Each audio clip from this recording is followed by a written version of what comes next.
ఇక్కడ మీరు ఈ వీడియోలో చూడొచ్చు కోడి కోడి వాస్తవంగా మరి గుడ్ల మీద పొదిగినప్పుడు నాకైతే సరిగ్గా తెలియదు 2 వారాలు 3 వారాలు కనీసం మేత కూడా తీసుకోదు. ఈ గుడ్ల మీద ఉండి పొదిగి పిల్లల్ని పిగిల్చిన దాకా మేత తీసుకోదు. వాస్తవంగా ఈ కోడి ఈ మేత తీసుకున్నందువలన దానికి ఉన్నటువంటి బలాన్ని కోల్పోతుంది, బలహీనతగా ఉంటుంది. ఆ పిల్లలు పుట్టిన తర్వాత పిల్లలను తీసుకొని బయటకు మేతకు వెళ్తుంది. ఈ నేపథ్యంలో పాము, నాగుపాము అంటే ఇది చాలా ప్రమాదకరమైనటువంటి పాము. వాస్తవంగా చెప్పుకోవచ్చు, అందరికి తెలిసే ఉంటుంది. ఈ నాగుపాము కోడి గుడ్లను పిల్లలను తినడానికి రావడం జరుగుతుంది. ఈ కోడి ఏం చేస్తుందంటే నా గుడ్లను నా పిల్లలను రక్షించుకోవాలా, కాపాడుకోవాలని చెప్పి మరి ఈ నాగుపాముతో తనకు శక్తి లేకపోయినా కూడా శక్తిని అంతటిని కుమ్మగొడుచుకొని వీరోచిత పోరాటం చేసి నాగుపాముతో ఫైట్ చేసి పోరాటం చేసి యుద్ధం చేసి పామును సంపి పొడుచుకొని తింటుంది. దీనికి ఈ శక్తి ఎక్కడి నుంచి వచ్చిందంటే ఆత్మవిశ్వాసం. నా బిడ్డలను రక్షించుకోవాలా, నా గుడ్లను కాపాడుకోవాలా ఈ పాము నుంచి అని చెప్పి ఈ యొక్క పాముపై యుద్ధం చేసి రక్షించుకుంటుంది. అలాగే ఈ కోడి పిల్లలు గుడ్లు లేకపోతే గద్ద వచ్చి అది గద్ద అరుపు వినటంతో కోడి ఇంట్లో పోయి దాక్కుంటుంది.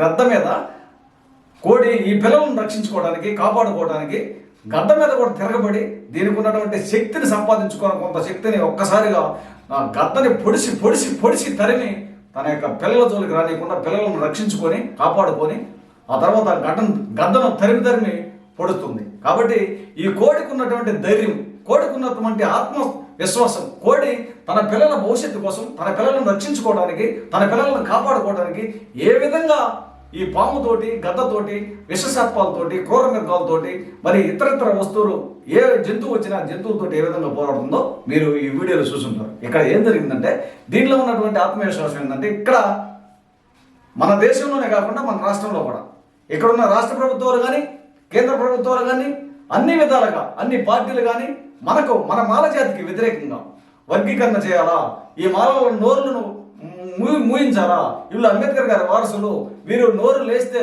రాజ్యాధికారం అంటారు, కాబట్టి వీళ్ళు ఖచ్చితంగా వర్గీకరణ చేయాలా, వీళ్ళని తొక్కాలనే నేపథ్యంతో అందరూ కసికట్టుకొని పన్నాగంగా వర్గీకరణ రాజ్యాంగ వ్యతిరేకంగా చేసేదానికి పూనుకున్నారు. కాబట్టి దీన్ని తిప్పికొట్టడానికి మనం ఏం చేయాలంటే ప్రతి ఒక్క ఇంట్లో ఒక్కొక్కడు ఈ కోడిని ఆశ్రయం తీసుకోవాలా. మీరు ఈ కోడి ఏ విధంగా వీరోచిత పోరాటం చేస్తుందో మనం కూడా న్యాయంగా ఉంది, న్యాయబద్ధమైన పోరాటం ఉంది, రాజ్యాంగబద్ధమైన పోరాటం ఉంది. అంబేద్కర్ గారి వారసులు మనం.